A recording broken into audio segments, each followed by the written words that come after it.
Let us talk about the whole J.K. Rowling and Emma Watson feud that has been blowing up again. To be honest, I don't actually care that much about the two of them arguing. I don't even care that much about the specific issue they were arguing over. What really caught my attention was this. I saw an article about it today, scrolled down to the comments, and saw people fighting like crazy. Back and forth, non-stop. And I couldn't help thinking, does this really deserve this level of chaos? Is this really worth it? So I figured, alright, let's talk about it. Let us at least sort out what this whole thing is actually about. As far as I understand, this started years ago. J.K. Rowling spoke up in support of a colleague or someone connected to her. The details aren't even that clear, and made comments that were seen as controversial toward transgender people. After that, several younger actors from the Harry Potter cast spoke out against her, most notably Emma Watson, who played Hermione more. Recently, it seems Emma signaled that she wanted to reconcile with Rowling, but Rowling refused. A&D from Rowling's point of view, this whole controversy had a huge impact on her life. She says she received threats, that her daily life was seriously affected. So she posted a long response directly criticizing Emma. The core of Rowling's argument was basically this. Emma grew up in an extremely privileged environment. She became famous very young. At a fundamental level, she has never really experienced the kind of life that ordinary people live. She lacks that experience. Emma publicly supports transgender rights, but she has her own private bathroom.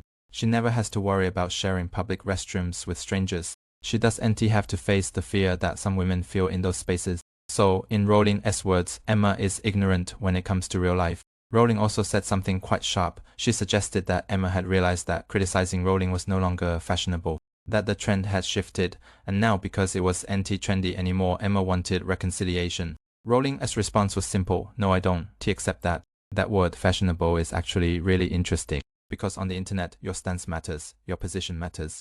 Even who you choose to criticize matters. These things follow trends, just like clothes. There's what is fashionable and what is outdated. If the person you attack happens to hold views that are unpopular right now, then attacking them makes you look fashionable even if that person is necessarily wrong. What is being pursued is truth, but trendiness. So people label Rowling as conservative, outdated, and Emma, she becomes the symbol of openness and progress. But is it really that simple? That's what I want to talk about, fashionable stances. When I was younger, I was extremely open-minded too. Especially after watching foreign films, plays, reading novels, I felt like I understood the world, like I was tolerant, progressive, full of ideals. People should be free, right? Free to choose everything. But did I actually understand how the world really works? Had I experienced real life? Did I understand society at its core? Honestly, no. In your 20s, most of what you know is superficial. You've seen some things, but mostly surface level, emotional, dramatic things. And in the end, what you're really doing is making a statement. Look, I get it, I am advanced, I am deep, over time, almost. Everyone looks back at their younger self and thinks, wow, that was naive, even ridiculous, but that doesn't mean it was wrong or shameful. That's just how people grow. Everyone goes through that stage. The problem today is that the internet brings different generations, different experiences, and different value systems into direct collision. Just like you and your parents, you don't really understand each other either. Supporting transgender rights, in my view, is actually a relatively small issue, not unimportant, but small compared to everything else happening in the world. Look at global news, domestic crises, almost anything is bigger than this. So why is this the battlefield? Because for Emma's generation, growing up in the West meant growing up surrounded by modern equality movements, LGBTQ rights, minority rights. This is different from earlier civil rights movements. Those were massive, deeply political. Young people today tend to participate in movements that feel meaningful. BUT, not overwhelmingly heavy, especially online, especially in culture and entertainment circles. These issues allow young people to feel like they're pushing society forward without stepping into arenas they're not ready for. ITS progress that feels accessible. But when different generations meet online, we feel like everyone is equal. You don't realize that the person you're re-insulting might be the same age as your father. On the internet, hierarchy disappears, so people attack freely. Rowling and people her age, including myself, often don't realize at first how much anger certain statements can provoke, especially when your audience is mostly young. And Rowling as audience, mostly Harry Potter fans. That made it explosive. Over time, Rowling adapted. She reframed her stance around feminism, and that makes sense. She was born in the 1960s, grew up during the second wave of feminism in the West, focused on workplace equality, resisting harassment and discrimination. When she speaks, from that perspective, she has a massive group backing her too. This is how online conflict works. Now everyone has to pick a camp. You can't just discuss a specific issue anymore. That was early internet behavior. Now, if you don't align yourself with an ideology, no one cares what you say. Insults become labels. People stop arguing facts and start attacking identities. Internet ideology forms. You either one of us or one of them. Like Messi versus Ronaldo fans, the topic does NT matter. It is just a trigger for war.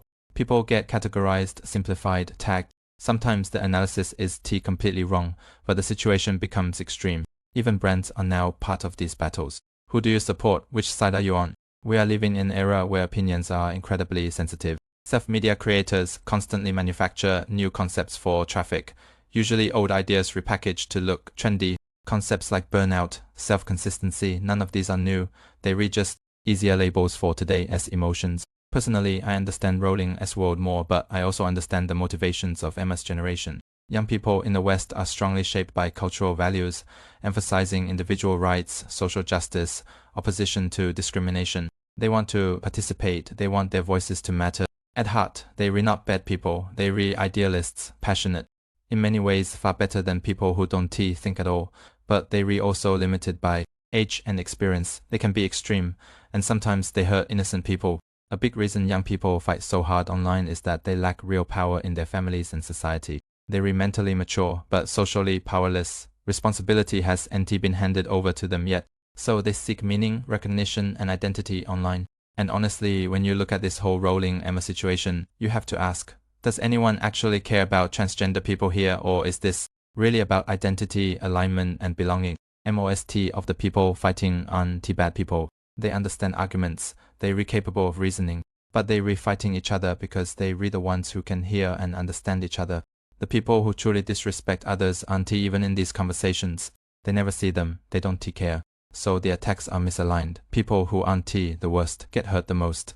And finally, the internet today no longer just reflects reality, it reflects our inner selves, our anxieties, our identities, our need to belong. We stopped judging issues on their own merits and started judging them based on camps, ideologies, and loyalty. That's internet culture now.